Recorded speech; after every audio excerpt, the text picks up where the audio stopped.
Grease, the 1978 musical romcom starring John Travolta and Olivia Newton-John that I guarantee anyone checking out this prequel series has already seen, lands in at around an hour and 50 minutes total. The first 2 episodes of Paramount Plus's just released Grease Rise of the Pink Ladies runs around 1 hour and 40 minutes. Why am I bringing this up as my first point? Because the show is long.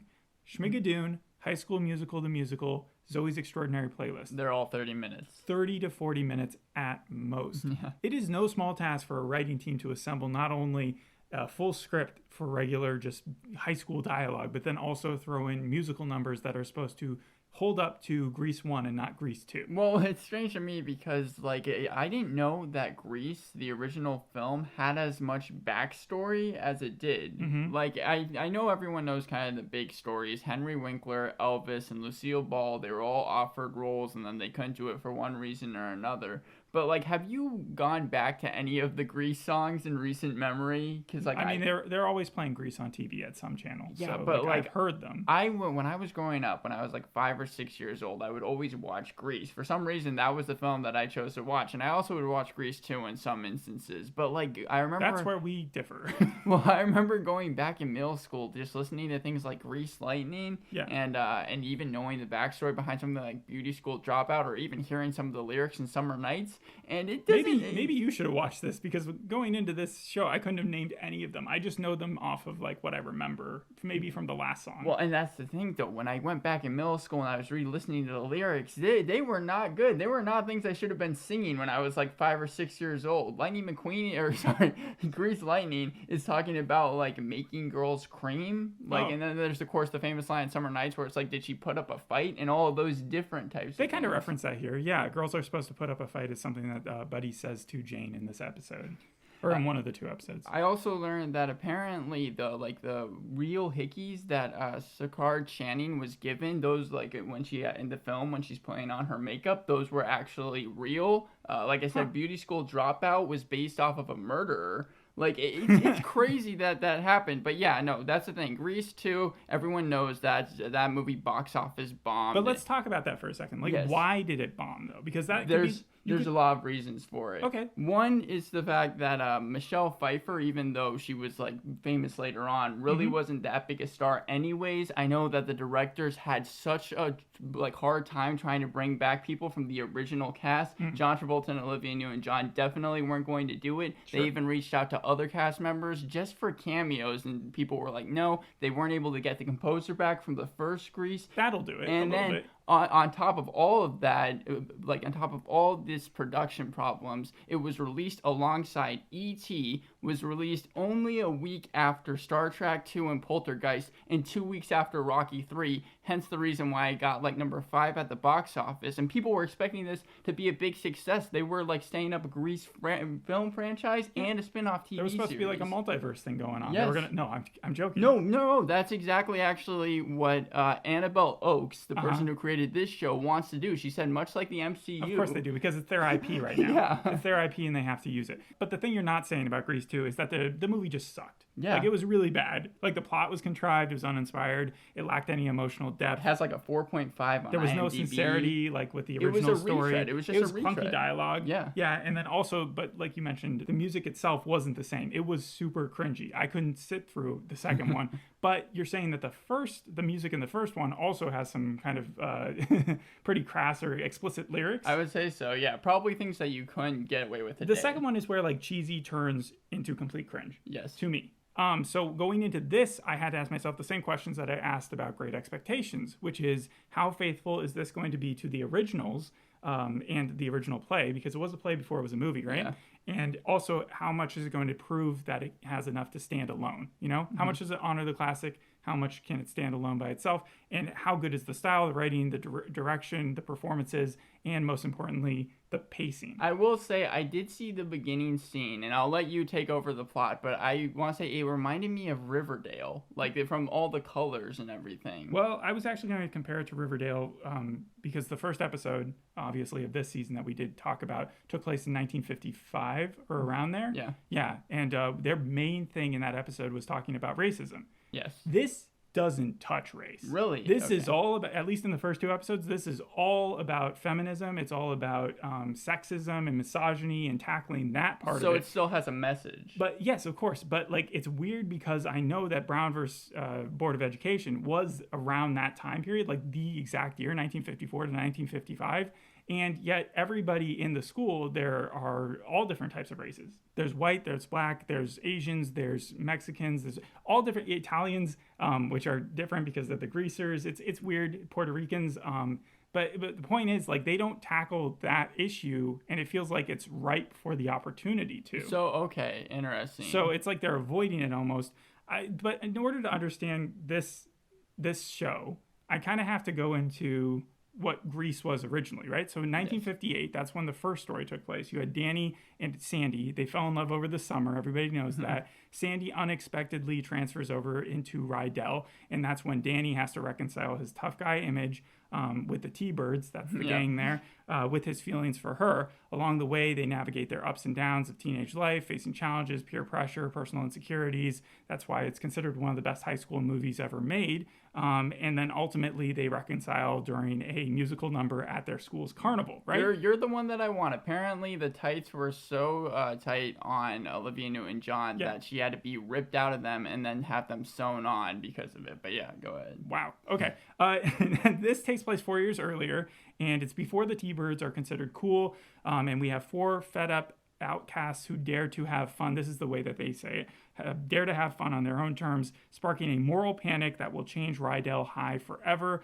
On the high school hierarchy, the jocks and preppy kids are way above the T-Birds at this point. The pink ladies don't even exist yet. This is their establishment. But by 4 years later, they're like the queen bees of the school. We have our 4 characters, Olivia, Jane, Nancy, and Cynthia, of which Jane is the main character. And in our first episode, Jane and Buddy have a very similar situation to Danny and Sandy from the movie. Okay, so Buddy, though, is like a jock. And Jane, is nerdy. She's from New York. They spent the summer together, and now she's moving to Rydell, just like Sandy is. But instead of being like ashamed by it, Buddy is like really into dating her. Even though she's a nerd, right? Yeah. So they're kind of running a different spin on it, and so the long-term plan is that they will become student president and student vice president together.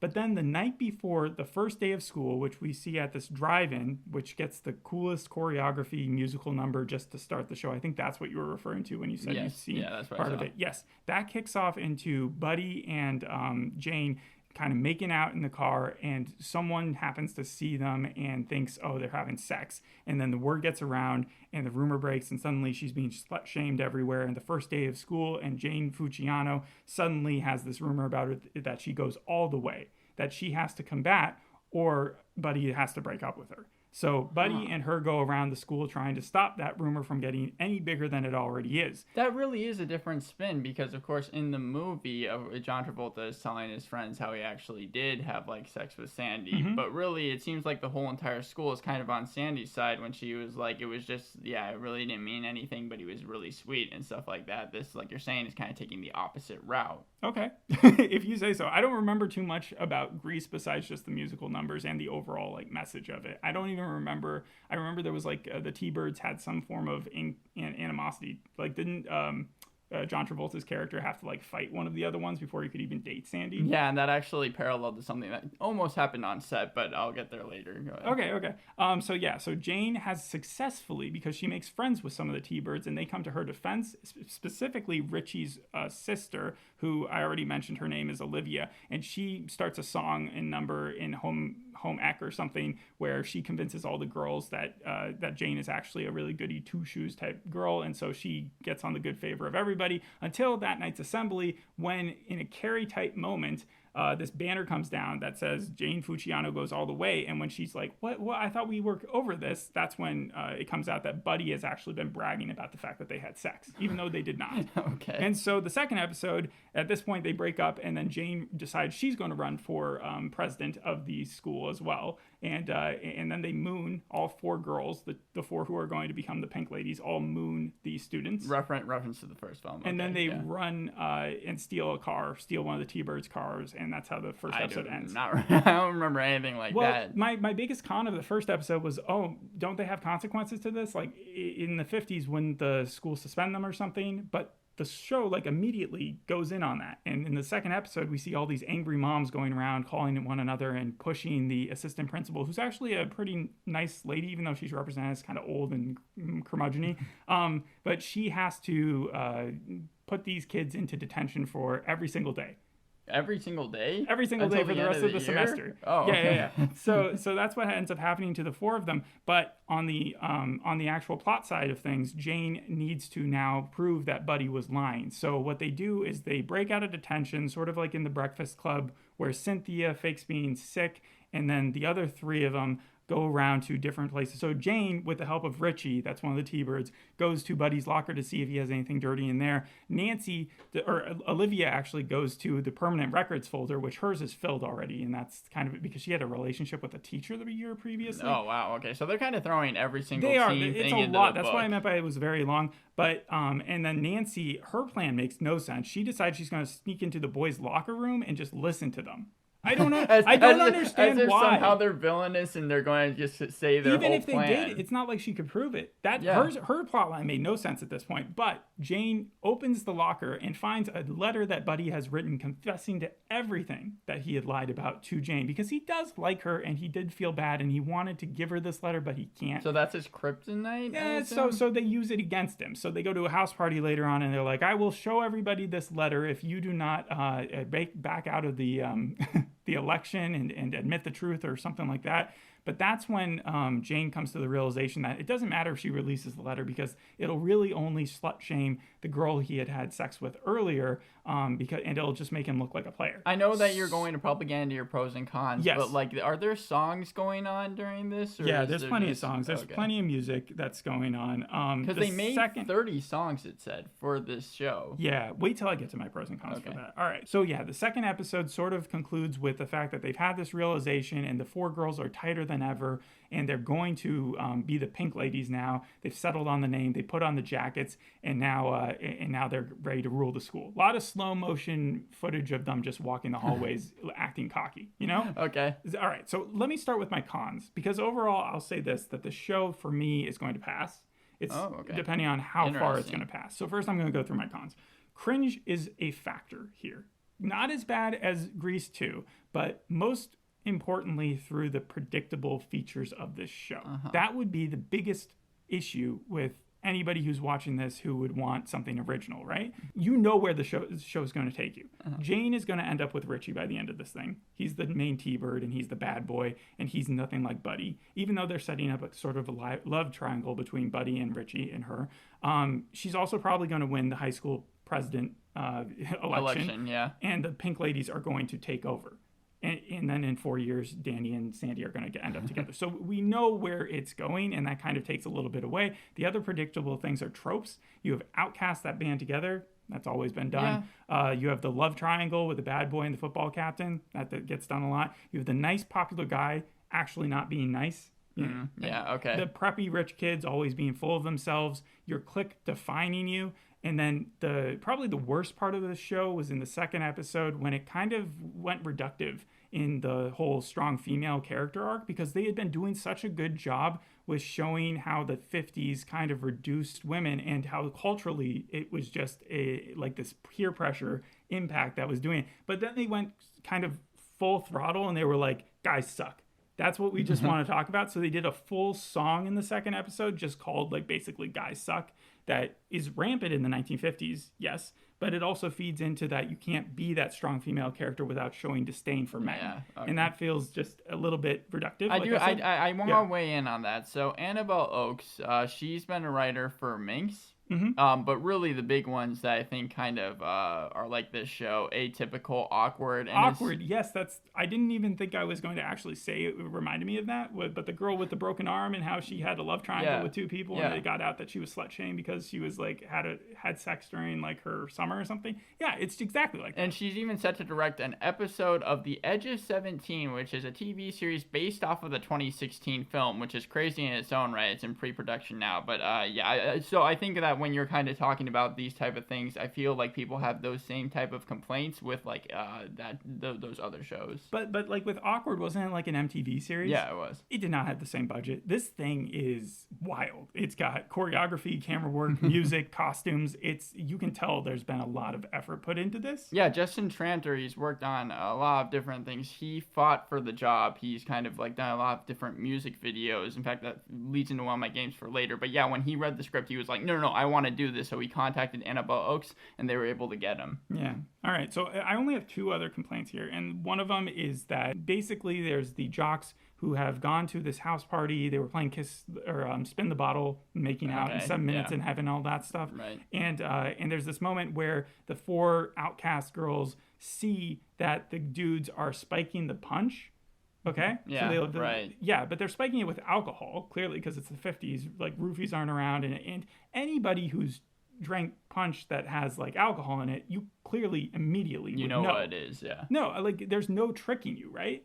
But they treated it in the show as if no one would realize, as if what they were doing was so evil. Like later on, the buddy even was like, I heard about what the guys were doing, and it's shameful. It's like all they were doing was adding booze. As soon as someone sipped it, they would have known. Yeah. But because they'd seen that, the 4 girls were like, well, we're going to get retribution. So then they feed them castor oil, trick them into drinking a bunch of castor oil, which is going to make them shit themselves.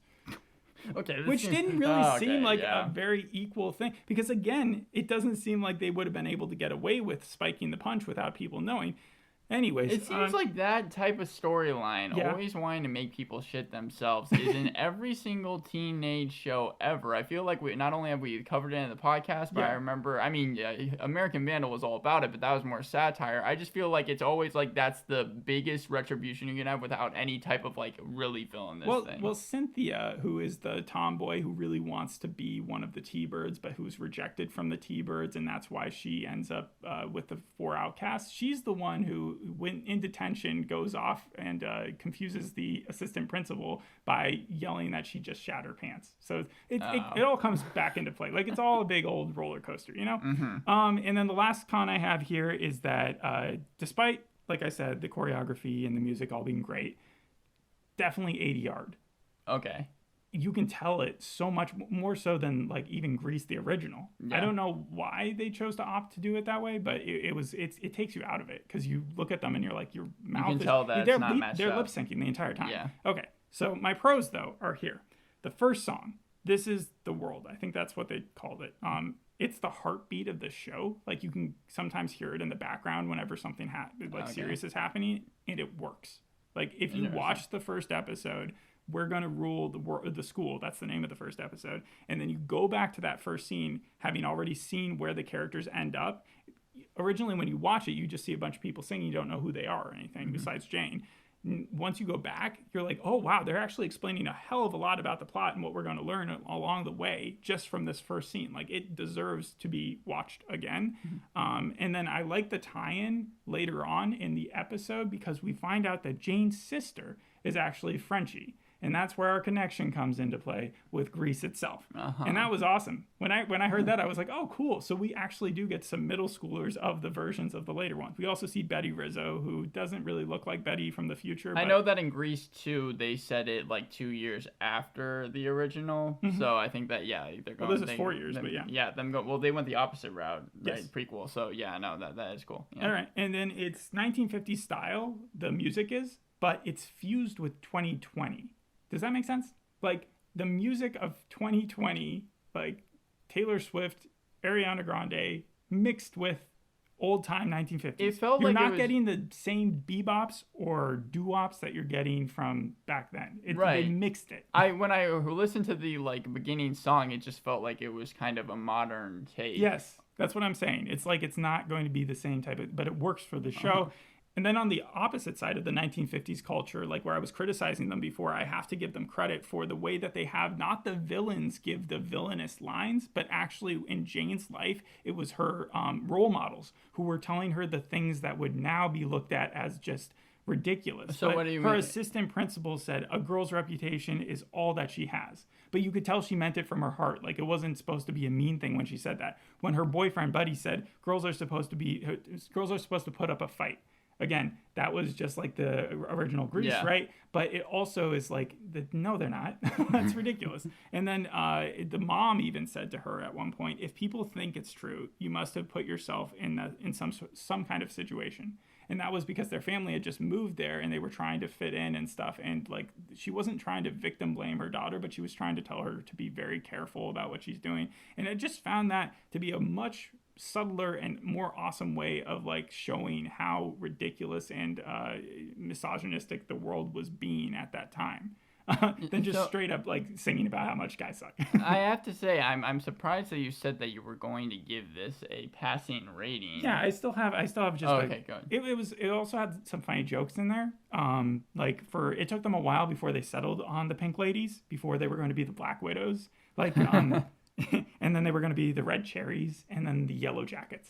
Of course, yeah. Okay. So, who is it who ended up like the one who was obsessed with fashion? That's Nancy. Yeah. So Nancy is the one who just constantly is making them different outfits and being like, all right, we'll try something else. And we know that in the Pink Ladies in the future are very obsessed with fashion too, right? Course, so that like translated through. And then Buddy also runs his platform for president on the Make America Great. He says, let's have fun like we did before.